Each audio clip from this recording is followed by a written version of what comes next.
en 2 mots, Bernard, merci encore une fois d'être là. Donc, Bernard Pécoul est médecin de formation interniste, mais aussi médecin de santé publique. Et pour moi, c'est quelqu'un d'assez exceptionnel dans la mesure où très tôt, en fait, à la suite, c'est son internat, hein, je crois, c'était assez rapidement après son internat, il a été pris, c'est le cas de le dire, par le virus de la médecine humanitaire. Il est parti avec Médecins sans frontières dès 1983 en Amérique centrale et en Asie pour superviser des campagnes finalement de santé publique. Il a été en 1986 le cofondateur d'Épicentre, qui est en fait, je dirais presque le bras armé de Médecins sans frontières pour l'épidémiologie, qui permet vraiment de structurer Médecins sans frontières pour ses activités épidémiologiques, avec une vraie originalité, disons, dans la thématique, puisque je pense qu'ils ont été vraiment les premiers à s'intéresser et à vraiment analyser les aspects épidémiologiques on pourrait résumer comme étant les désastres humanitaires. C'est vraiment une approche qui était totalement nouvelle à cette époque-là. Il a été directeur de MSF France, et puis très rapidement, en 88, de 98 à 2003, il a été le directeur exécutif de ce qui a été appelé, je reprends le terme anglais, Campaign for Access to Essential Medicines, c'est-à-dire une initiative qui, dans le cadre de MSF, visait à ce que les médicaments indispensables dans les régions en voie de développement puissent devenir plus faciles. Et ça a été finalement une espèce de transition tout à fait naturelle, je dirais, pour qu'à partir de 2003, et donc cette année, on va en fêter le 10e anniversaire, Bernard devienne le directeur exécutif de DNDI, qui est en fait Drugs for Neglected Disease Initiative, qui a été mis en place pour le traitement en particulier des infections parasitaires, la leishmaniose, la maladie de Chagas, la maladie du sommeil, mais qui élargit son spectre à l'heure actuelle à d'autres pathologies problématiques dans les régions d'endémie, en particulier les helminthiases. On en a parlé beaucoup dans mes précédentes présentations, et l'infection VIH de l'enfant.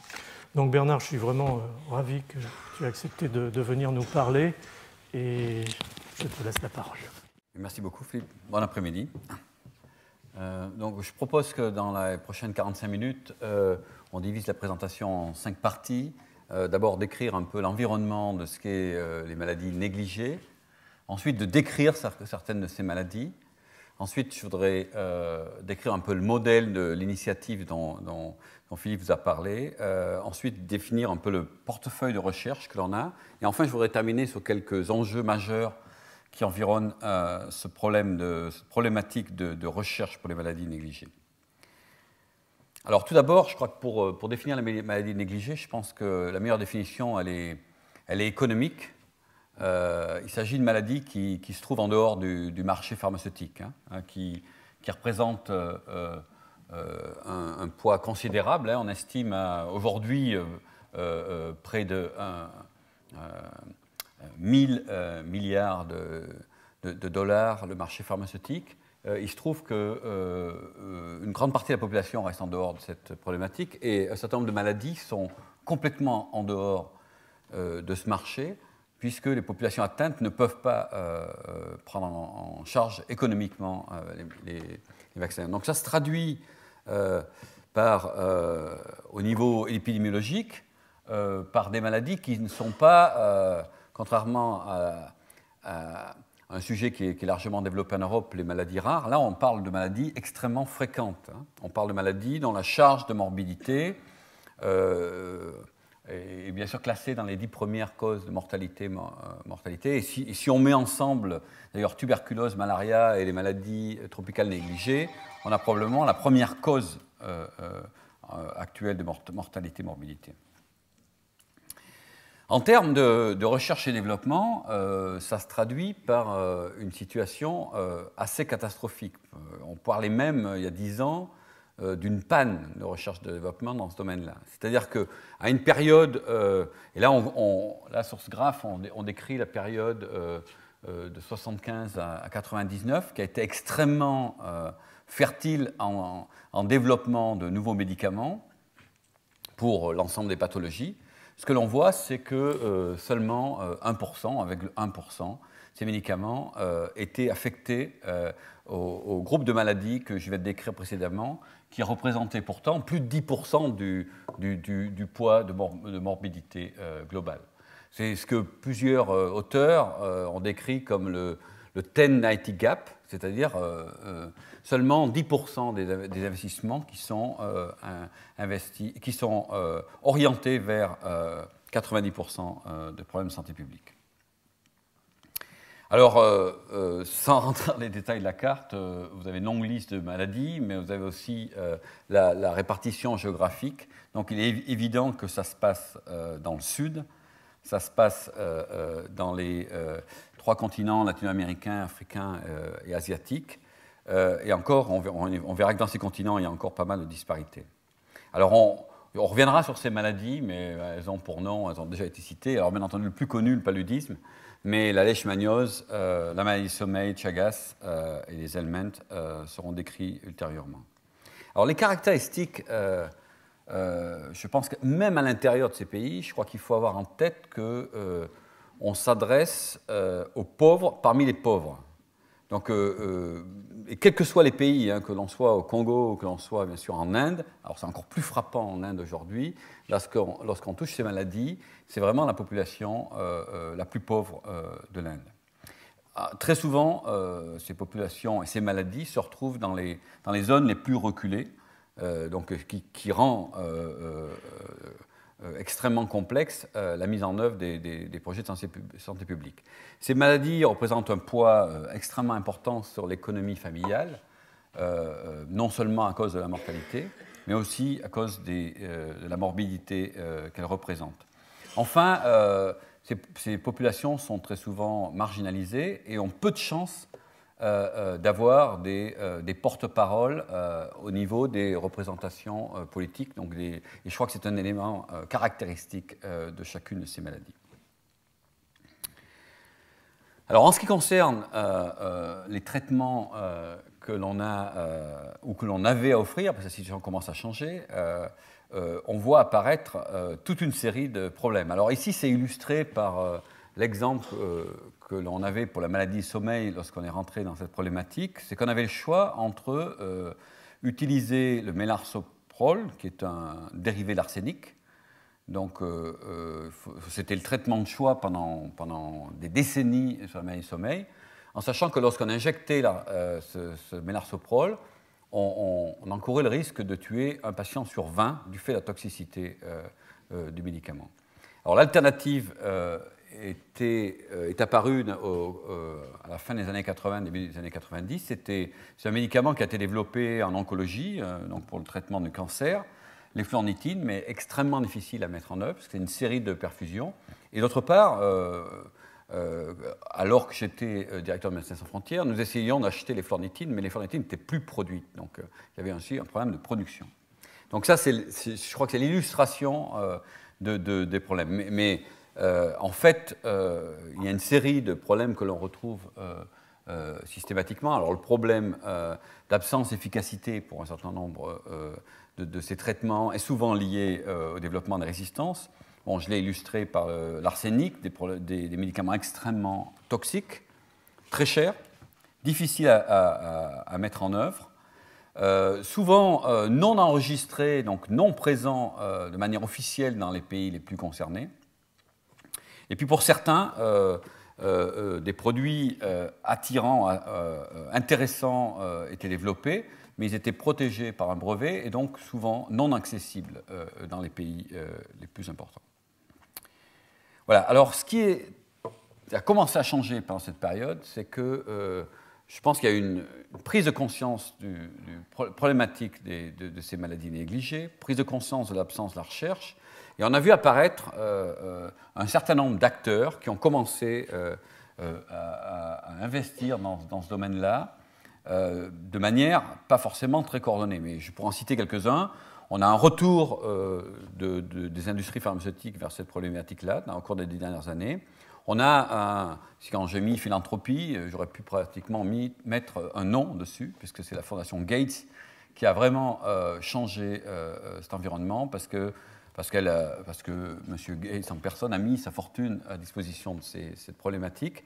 Donc ça a redonné une certaine dynamique. Bien entendu, l'Organisation mondiale de la santé a joué un rôle clé, et puis d'autres institutions et notre gouvernement sont apparus, et je décrirai ultérieurement ce qui s'est appelé PDP, Product Development Partnerships, donc des initiatives publiques-privées pour répondre à cette problématique. Mais avant, je voudrais quand même passer un court moment sur les maladies qu'on essaie d'aborder, parce qu'elles ne sont pas forcément connues ici. Donc la maladie du sommeil, elle se concentre essentiellement dans l'Afrique subsaharienne, mais essentiellement, on va dire, dans l'Afrique centrale. Donc même si 36 pays sont concernés, c'est quand même autour de la République démocratique du Congo que ça se passe essentiellement. Donc c'est transmis par la mouche tsetse. C'est extrêmement difficile à diagnostiquer, puisqu'il faut faire des campagnes de dépistage avec une confirmation du diagnostic avec une ponction lombaire, donc tout ça dans des zones extrêmement reculées d'Afrique.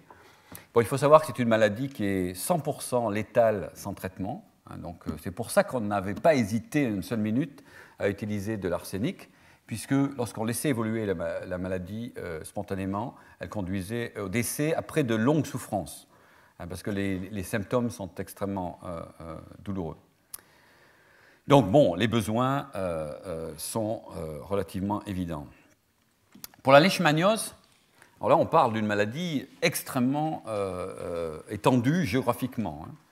Hein. 350 millions de personnes à risque, avec un très gros foyer au niveau de l'Inde, Népal, Bangladesh, un foyer très actif en Afrique de l'Est, un foyer actif au Brésil essentiellement.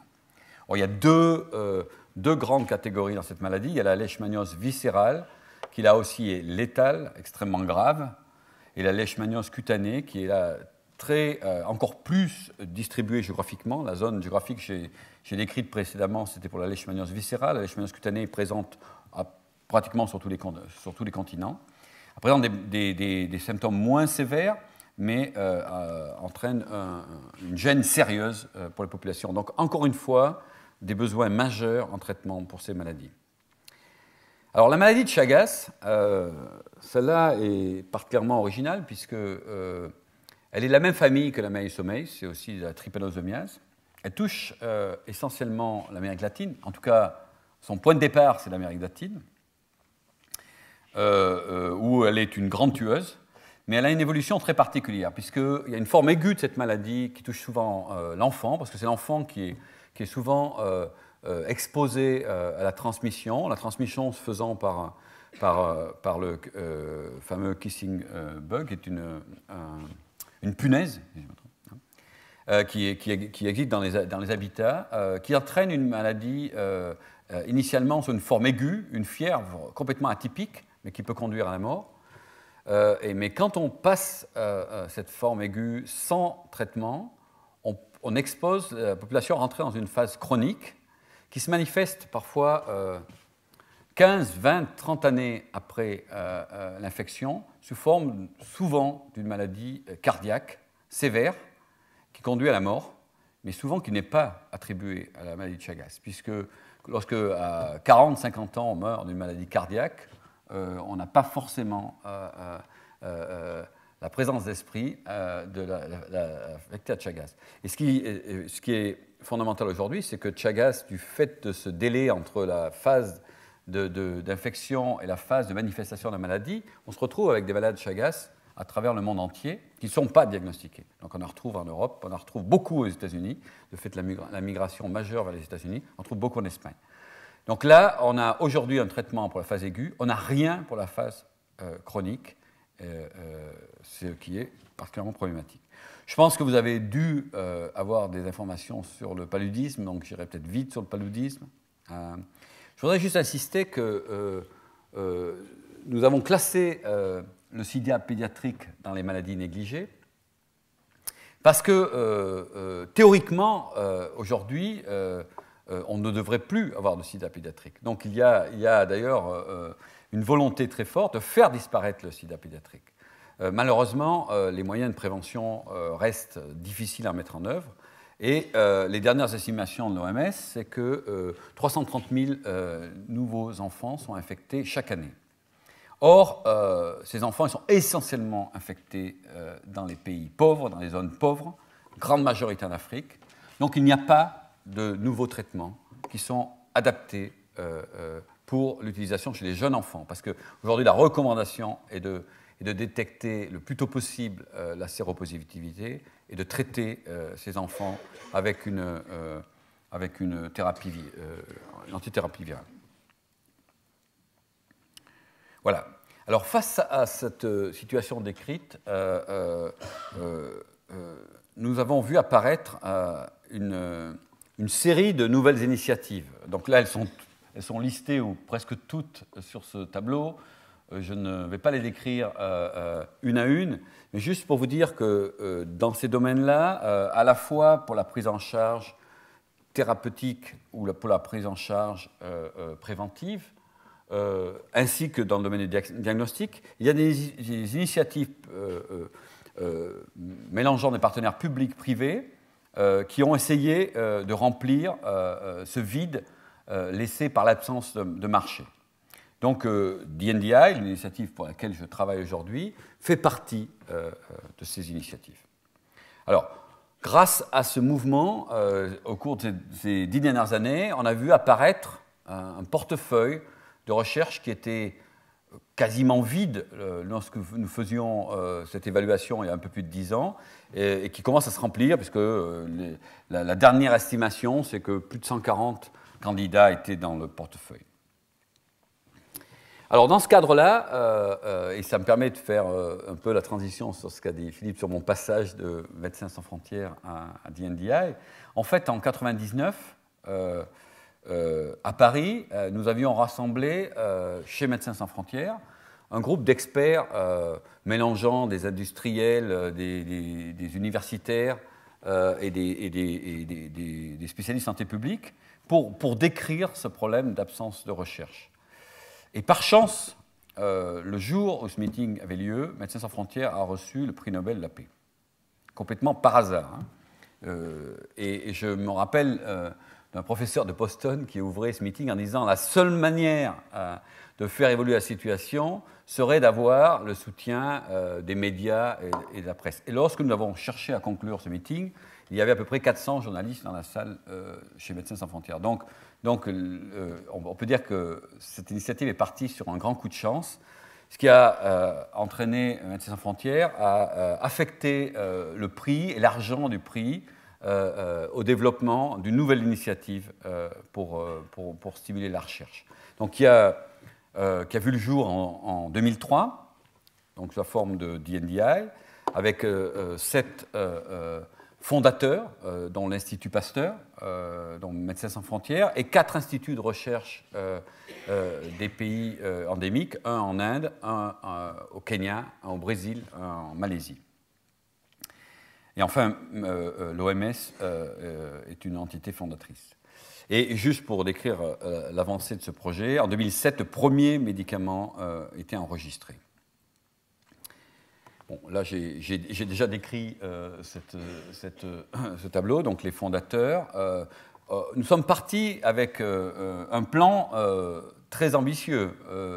Les gens qui nous ont rencontrés au début pensaient qu'on était des doux rêveurs, parce qu'on a rapidement mis des objectifs de développer, on disait pour les premières années, 6 à 8 médicaments, et pour la période de 15 ans, 11 à 13, en fait, je vais préciser, nouveaux traitements, puisque le point de départ, c'est d'amener aux patients une solution thérapeutique. Ce n'est pas d'amener des molécules pour amener des molécules. Donc la problématique sur laquelle on se concentre, c'est d'amener des traitements aux malades. Et je pense que c'est extrêmement important à garder en considération quand on veut penser la stratégie de développement qu'il faut mettre en œuvre. Alors, on avait un objectif qui continue à être extrêmement important, c'est qu'on pense que la pérennité de ces programmes dépend de l'engagement des pays directement concernés. Donc on a une activité de renforcement des capacités de recherche dans ces pays et d'engagement du secteur public, parce que du fait de la population que l'on tend à viser, donc la population la plus pauvre, il nous semble que la responsabilité appartient au secteur public, avec une participation, bien entendu, très active du secteur privé, mais la responsabilité, le leadership, doit être dans le secteur public. Alors aujourd'hui, bon, c'est la situation aujourd'hui, il y a une estimation de 630 personnes qui travaillent sur ce projet, avec, vous voyez, une forte représentation de partenaires chercheurs en Afrique, mais répartis dans le monde entier. DNDi, c'est une initiative qui fait de la recherche et le développement, mais sans laboratoire. Donc on est un groupe qui, on va dire, qui fait de la recherche et développement dans un cadre virtuel. Donc on est totalement dépendant de nos partenaires. Donc c'est grâce au fait qu'on a pu attirer des partenaires privés, publics, académiques, ONG, les programmes nationaux autour de la table pour faire la recherche et le développement, qu'on est à même de mettre en œuvre ces programmes. Donc aujourd'hui, actuellement, plus de 100 partenaires œuvrent à notre portefeuille de recherche.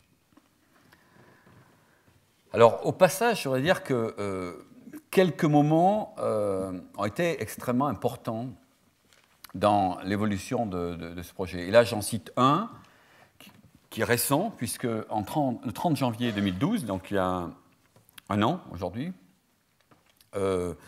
à Londres était rassemblée une large initiative autour de la Fondation Gates, de gouvernements anglais, américains, de l'industrie pharmaceutique, des pays endémiques. Et l'industrie pharmaceutique, il faut savoir que 11 présidents de différents groupes industriels étaient présents à cet événement pour dire qu'ils étaient prêts à mettre leurs ressources à disposition de ce projet. Et ça, effectivement, c'est purement un exercice de communication, mais qui est extrêmement symbolique et qui a des retombées sur le potentiel qui nous est offert aujourd'hui pour avancer. Donc le fait de mettre autour de la table autant de gens importants et de capacités autour de la table sur des problématiques qui étaient totalement oubliées, bien entendu, change complètement la dynamique.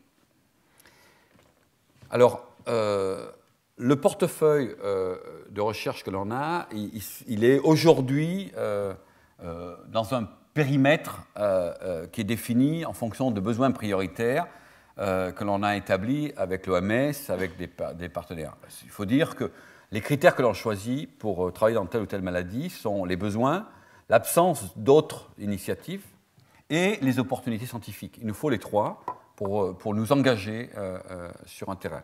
Donc on a beaucoup travaillé depuis le début sur la leishmaniose, la maladie de sommeil et Chagas. Il se trouve que depuis un peu moins de 2 ans, on travaille sur les helminthiases. Donc, je l'ai dit avant, on commence à travailler depuis 1 an sur les sida pédiatriques. Et on a travaillé dans le passé sur la malaria, je reviendrai. Et les hypothèses de développement de nouveaux produits sont mises dans la colonne, donc c'est la base de notre business plan. Alors, comment a-t-on organisé la construction de notre portefeuille de recherche? Je vais dire, on a été extrêmement pragmatique. Et on a gardé en permanence au centre du problème les besoins des populations touchées. Donc on a fait un mélange de ce qu'on appelle une stratégie à court terme, au moyen terme, avec une stratégie à long terme. Donc à court terme, moyen terme, il s'agissait d'améliorer des produits existants ou d'aller trouver dans d'autres domaines thérapeutiques des médicaments qui pouvaient être utiles pour ces populations. Et alors, soit adapter la formulation, soit les mettre en combinaison, puisque une des manières d'aborder ces problématiques infectieuses, c'est de combiner les traitements pour renforcer l'efficacité, diminuer les risques de résistance, souvent raccourcir la durée de traitement. Donc on a utilisé ça comme première stratégie. Mais en parallèle et dès le départ, on a souhaité avoir une stratégie long terme, donc participer à la sélection de nouvelles molécules issues des avancées qui étaient faites dans le domaine scientifique et dans le domaine notamment des nouvelles entités chimiques. Donc on a combiné ces deux stratégies dès le début. Et c'est grâce à cela qu'aujourd'hui, nous avons un portefeuille qui, à la fois, mélange des projets à un stade relativement précoce, de découverte ou à un stade préclinique chez l'animal, des projets à un stade clinique où on teste des traitements chez le patient, hein, et on a, je reviendrai là-dessus, des projets qui sont à un stade de mise en œuvre puisqu'on a développé de nouveaux produits qu'on rend disponibles aux populations aujourd'hui. Alors je ne décrirai pas les boîtes une à une, mais toutes les boîtes qui sont marquées d'une marque en rouge sont des nouvelles entités chimiques. Hein. Donc on commence à avoir dans notre portefeuille des produits nouveaux, hein, qui est le fruit du mélange de la stratégie que j'ai décrite précédemment. Alors pour illustrer, j'ai peu d'exemples, mais j'en ai choisi quelques-uns qui sont assez illustratifs, et qui là concernent la maladie du sommeil. Hein. Pour la maladie du sommeil, vous gardez en tête, on est parti avec le médicament de référence quand on a commencé, c'était l'arsenic, hein, le mélarsoprol. Alors on a amélioré, vous verrez, mais on a pour ambition, dans cette maladie, qui pourrait être un candidat à l'élimination, on a pour ambition d'amener un traitement oral, simple, qui pourrait être délivré au niveau du village, à condition qu'en parallèle, on améliore le test diagnostique, c'est-à-dire que si on avait un test diagnostique rapide, on pourrait détecter, traiter. C'est ça l'objectif que l'on a, et on poursuit cet objectif dans la définition de notre stratégie. Donc là, on est allé chercher des candidats potentiels. Et on s'est rapproché d'une entreprise de biotechnologie basée en Californie, qui s'appelle Anacor, qui travaillait sur une famille, une classe qui s'appelle les oxaboroles, qui avait d'autres partenariats avec des entreprises comme Glaxo ou d'autres dans cette classe. Ils ont mis à disposition tous leurs produits pour DNDi qui a pu, avec d'autres partenaires académiques, tester ces produits dans le domaine de la maladie du sommeil. Donc on avait un point de départ sur lequel on a pu travailler, améliorer les caractéristiques chimiques du produit afin d'avoir un candidat médicament. Donc on est allé à travers toutes les phases précliniques. Aujourd'hui, ce produit est en phase 1 à Paris. En fait, donc il est aujourd'hui testé chez des personnes saines afin de découvrir la dose qui pourrait être utilisée, la dose qui pourrait être acceptée. Et on espère dès l'année prochaine pouvoir passer dans les tests cliniques chez le malade en Afrique. La caractéristique de ce produit, c'est un traitement oral et a priori en une dose. Donc, il remplit des caractéristiques qui nous intéresseraient particulièrement pour adresser cette maladie. Bon, mais on n'a pas mis tous les œufs dans le même panier. Donc, on a un deuxième candidat pour la maladie du sommeil qui est issu, qui s'appelle fexinidazole, donc issu de la classe des nitroimidazoles. Donc là, une histoire totalement différente puisque c'est un médicament qui avait été développé dans les années 80, mais tout à fait pour illustrer ce que j'ai dit avant, c'est qu'il n'y avait pas de marché. C'est un médicament qui avait été développé jusque la phase préclinique et abandonné parce qu'il ne représentait pas d'intérêt. Donc on a pu le retrouver en fait, aujourd'hui, dans la base de données de Sanofi, parce qu'avant c'était Hutch Marion Roussel, mais maintenant il y a eu pas mal de fusions, donc c'est chez Sanofi. On a pu avoir accès à ce produit, on a pu compléter le travail préclinique, passer chez la phase 1, et aujourd'hui ce médicament est testé contre la maladie du sommeil en République démocratique du Congo. J'ai visité les centres il y a quelques semaines. Et pour l'instant, ça se passe bien, mais on verra la suite. Encore une fois, médicament oral, Bon, un traitement assez court, mais qui n'est pas une dose unique. Alors, le résultat de tous ces efforts, aujourd'hui, s'est concrétisé par 6 nouveaux traitements développés donc depuis le début 2003, mais dont le premier a été développé en 2007.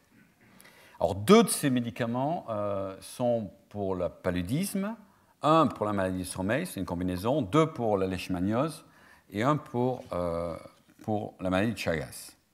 Alors, quelques mots sur chacun d'entre eux.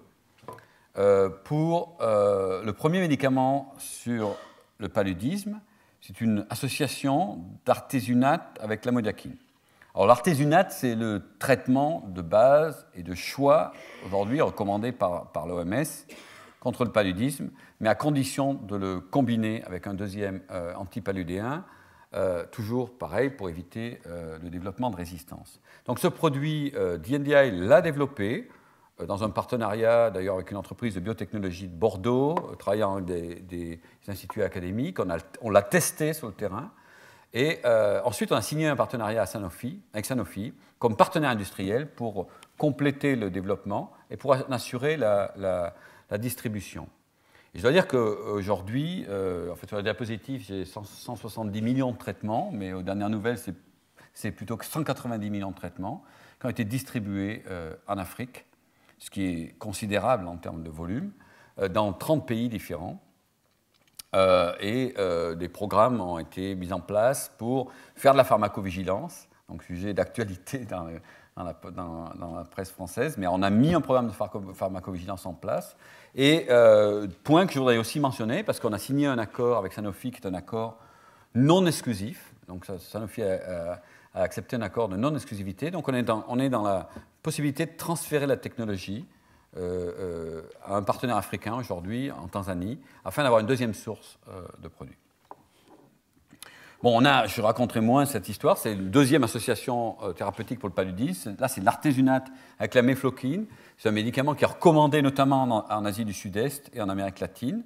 Donc là, le partenaire central a été un partenaire brésilien qui a mis en disposition pour l'Amérique latine. Et ensuite, on a fait un transfert vers l'Asie afin d'avoir un partenaire en Inde qui va distribuer ce produit en Inde.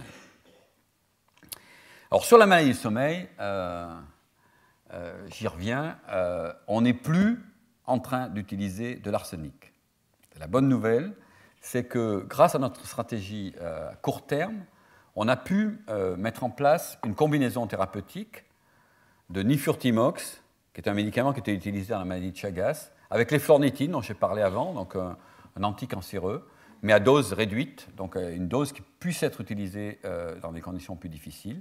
Et ce traitement, aujourd'hui, est utilisé largement dans les programmes, puisque, aux dernières estimations, en République démocratique du Congo, 93% des patients ont bénéficié de cette combinaison thérapeutique pendant la dernière année. Donc on est passé d'un stade de recherche où on testait les médicaments au stade où il a été approuvé, puis recommandé par l'OMS et aujourd'hui mis en œuvre dans les traitements. Il faut savoir que j'ai visité les centres de traitement de la maladie du sommeil aujourd'hui, alors que je les avais souvent visités en tant que MSF dans les années précédentes. L'atmosphère a complètement changé. Parce que quand les gens viennent pour se faire traiter, ils n'ont plus en tête qu'ils risquent de mourir, puisque on parle de statistiques quand on parle 1 sur 20, mais quand on est à l'échelle des villages, tout le monde le sait. Les gens savent que lorsqu'ils sont détectés, ils savaient que lorsqu'ils étaient détectés pour la maladie du sommeil, rentrer dans un centre thérapeutique, c'était s'exposer à un risque de mourir à cause des médicaments. Aujourd'hui, l'ambiance a totalement changé. Il n'y a plus de décès liés à l'injection d'eflornithine et de prise orale de nifurtimox. Extrêmement important pour le traitement individuel, bien entendu, mais y compris extrêmement important pour la prise en charge santé publique, puisque les gens n'ont plus peur d'être dépistés. Ils savent que s'ils sont dépistés, ils vont être traités avec un médicament qui est efficace et raisonnablement safe.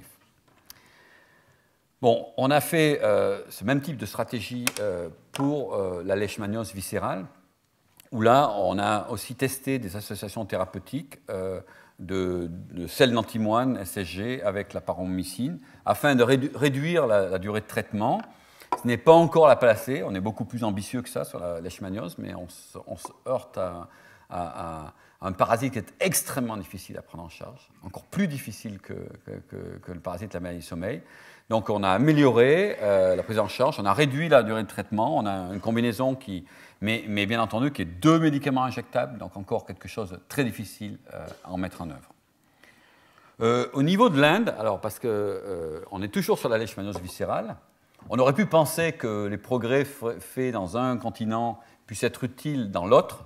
Malheureusement, on a affaire à des parasites qui sont assez sophistiqués, puisque ce que l'on prouve en Inde ne peut malheureusement pas être mis en œuvre en Afrique. Donc en Inde, là, on a une situation beaucoup plus favorable, puisqu'on a pu tester plusieurs nouveaux traitements, et notamment à base d'ambisome, qui est une molécule extrêmement intéressante, et qui, à dose unique, déjà produit une guérison. Donc on a testé la dose unique, avec un médicament oral pour poursuivre, mais on est dans une phase de mise en œuvre d'une grande étude au nord de l'Inde pour documenter la meilleure manière d'utiliser ces produits.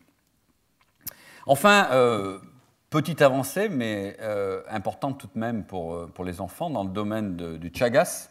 Le premier problème qu'on a pu résoudre, c'est de développer une forme pédiatrique du traitement classique qui était utilisé. Je vous ai dit au début que la plupart des malades de Chagas sont des jeunes enfants et il n'y avait qu'un traitement pour l'adulte. Donc, dans les centres de santé d'Amérique latine, on devait découper les comprimés de mésinazole, un facteur de 4 ou parfois de 8, donc on ne savait absolument pas la dose que l'on donnait à l'enfant. Donc en fait là, un petit progrès, petite avancée, on a développé une forme pour l'enfant qui aujourd'hui est mise à disposition des programmes par un partenaire industriel brésilien. Donc voilà, une diapo peut-être un peu trop chargée, mais qui décrit 10 ans après une situation légèrement différente de celle que j'ai décrite au départ. Au départ, je décrivais que seul 1% des nouveaux traitements développés pendant les 25 dernières années présentaient un intérêt pour ces pathologies-là. On a refait l'analyse pour la période 2000-2011. Il se trouve que 3,8% des nouveaux traitements intéressaient ce domaine thérapeutique. Si on rajoute les vaccins, ça fait même 4,4%. Alors, ce n'est pas encore assez, parce que la charge de morbidité reste supérieure à 10%. Mais enfin, il y a une amélioration. Et la deuxième chose qu'on a pu tester, c'est qu'il y avait des produits intéressants dans le portefeuille de recherche qui pouvaient nous permettre d'espérer quelques progrès dans la prochaine décennie. Enfin, pour terminer, je voudrais revenir à une question de contexte. Qu'est-ce qui sont les enjeux majeurs pour aborder cette problématique de recherche et développement, alors bien au-delà des maladies que j'ai évoquées. Je pense que ça touche aussi d'ailleurs le problème développé par Philippe, qui est le développement de nouveaux antibiotiques, les obstacles au développement de nouveaux produits. Pour moi, il y a 3 piliers qui sont des obstacles majeurs. Un est autour de la propriété intellectuelle et la manière dont cette propriété intellectuelle est managée, et dans la manière dont on peut stimuler une innovation beaucoup plus ouverte et un échange beaucoup plus ouvert entre les différents partenaires, académiques au départ, industriels par la suite. Deuxième pilier, c'est autour des obstacles réglementaires qui sont aujourd'hui extrêmement compliqués, et extrêmement compliqués, notamment lorsqu'on veut envisager de prendre en charge des pathologies très sévères, des pathologies qui tuent, puisqu'on est dans une situation où on ne veut pas prendre de risques. Or, le risque zéro, lorsqu'on est dans la recherche, c'est un frein majeur au progrès thérapeutique. Pour le troisième aspect, et ça c'est particulièrement vrai pour les maladies qu'on essaie de prendre en charge, c'est qu'on a pu attirer quelques ressources dans ce domaine-là, mais il est extrêmement difficile d'avoir des ressources pérennes. Or, quand on est de la recherche et développement, il faut un engagement sur plusieurs années. Donc ça, c'est un des grands problématiques. Donc sur chacun de ces points, J'avais quelques diapositives, mais je pense que je peux aller un peu plus vite. Donc sur l'accès et sur la notion de faciliter ce qui est appelé Open Source Innovation, je pense qu'il y a plusieurs enjeux ici. Il y a d'abord améliorer l'accès à l'existant, l'accès aux composés chimiques qui ont été développés très largement. Hein. Et ça, je dois dire que on avait une inquiétude majeure lorsqu'on a lancé DNDi. On ne savait pas du tout si on allait avoir accès à ces librairies de molécules. Et on a signé au cours de ces dernières années de nombreux accords assez favorables, donc avec des conditions qui sont tout à fait satisfaisantes pour pouvoir faire le travail de recherche et développement. Donc on a eu accès à des librairies de molécules. Le deuxième aspect, c'est qu'il faut être capable de partager les progrès faits afin qu'on évite de répéter les mêmes efforts. Je pense que le système actuel est un système où les efforts de recherche sont faits dans différentes institutions et chez différents partenaires sans réellement se conjuguer. Donc là, c'est le deuxième aspect. Le troisième aspect, c'est que si on avance dans le portefeuille de recherche, il est extrêmement important que l'on assure l'accès. C'est-à-dire que l'on ait l'accès comme facteur central dans toutes nos négociations avec les partenaires pour qu'à la fin, le produit soit rendu disponible à un prix raisonnable pour les populations. Et c'est facile à écrire sur une ligne d'une diapositive, c'est beaucoup moins facile à mettre en œuvre. Mais des initiatives qui sont décrites là, ont été prises ces dernières années pour essayer de faciliter ce type d'approche. Bon, au niveau des obstacles réglementaires, ils sont très nombreux. Hein, puisqu'on est dans un domaine, et heureusement, hein, je ne vais pas le critiquer cela, on est dans un domaine extrêmement réglementé, puisqu'on touche à la sécurité des populations. Donc on a vu émerger toutes les autorités réglementaires. Alors au niveau européen, c'est extrêmement compliqué, parce qu'on a les autorités réglementaires nationales, on a au-dessus l'autorité européenne, on a la FDA américaine. Bon, là, c'est vraiment les piliers, on va dire, du réglementaire, qui donnent le ton, d'ailleurs, pour l'ensemble du monde. Il faut savoir que les autorités réglementaires, dans beaucoup de pays en développement, n'ont pas du tout le même niveau de compétences. Donc là, il y a une dichotomie majeure. Or, c'est elles qui sont en mesure de mesurer, de faire l'analyse risque-bénéfice pour les populations. Parce qu'une grande partie de la problématique réglementaire consiste à évaluer les risques par rapport aux bénéfices pour la population. Et quand on était dans le fameux scénario de l'arsenic injecté pour la maladie du sommeil, bien entendu, on était à même de prendre plus de risques pour rechercher des nouveaux traitements. Donc ça, aujourd'hui, c'est un obstacle majeur, puisque, on va dire, les compétences réglementaires sont situées en dehors des zones de problème. Et il est très difficile de demander à la FDA américaine d'évaluer les risques pour la maladie du sommeil. Donc là, on travaille beaucoup dans ce domaine-là, avec beaucoup d'autres partenaires, on n'est pas du tout isolé là-dessus, pour essayer de renforcer les capacités dans les pays en développement, créer des complémentarités nord-sud. Le IMIA, donc l'agence européenne, au niveau de Bruxelles, voté un article 58 qui est particulièrement intéressant, puisqu'elle donne la possibilité aux autorités réglementaires européennes de donner un avis scientifique pour un produit, donc un traitement, un vaccin, qui serait développé pour les pays du tiers-monde. Donc elle met à disposition son savoir-faire pour permettre d'avancer sur ces dossiers. Donc là, deuxième domaine très complexe que je ne peux pas couvrir en quelques minutes. Bon, le troisième domaine, c'est les fonds. Donc là, avec le besoin d'avoir des fonds sécurisés et surtout pérennes.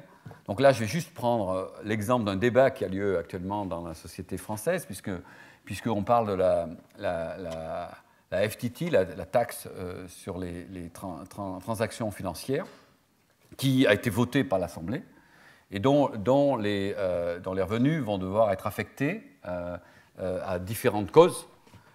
il est déjà acquis qu'une partie de ces revenus iront vers les problèmes de développement et notamment les problèmes de santé. Donc là, nous essayons de faire en sorte qu'une proportion des fonds affectés à la santé soit orientée vers la recherche et le développement. Puisque là, on aurait une source pérenne, hein, puisque je pense que si cette taxe est mise en place, elle durerait. Donc là, c'est un des exemples de mode de financement pérenne que l'on essaie de promouvoir. Voilà, donc le dernier enjeu, c'est que j'ai commencé à décrire ce puzzle de nouveaux acteurs qui sont apparus dans ce domaine-là. Je pense qu'un des éléments qui manque, c'est vraiment une coordination plus grande, un leadership plus grand. Ce sujet est actuellement discuté au niveau de l'Assemblée mondiale de la santé, au niveau de l'OMS, avec une très forte réticence des différents États membres de mettre une partie de leur autorité au centre. Et je pense que c'est extrêmement dommage pour faire avancer ce type de projet, parce que bon, ça s'applique complètement à ce que j'ai décrit, mais alors ça s'applique complètement à la présentation précédente. Si on veut aborder en termes de recherche et développement un problème comme la multirésistance aux antibiotiques, il faut qu'il y ait une coordination internationale. Et seule aujourd'hui, l'Organisation mondiale de la santé est dans une position de promouvoir cette coordination. Je ne pense pas qu'elle puisse venir d'un État qui impose au reste du monde. Donc voilà, donc c'est un enjeu que je voudrais... c'est sur cet enjeu que je voudrais terminer ma présentation. Et bien entendu, je n'ai pas du tout parlé de comment on était financé, mais je termine par une diapositive qui remercie les différents contributeurs. DNDi reçoit aujourd'hui la moitié de ses fonds de gouvernement, c'est le gouvernement, l'autre moitié de quelques entités privées, dont Médecins sans frontières, la Fondation Gates, Wellcome Trust et d'autres. Merci beaucoup.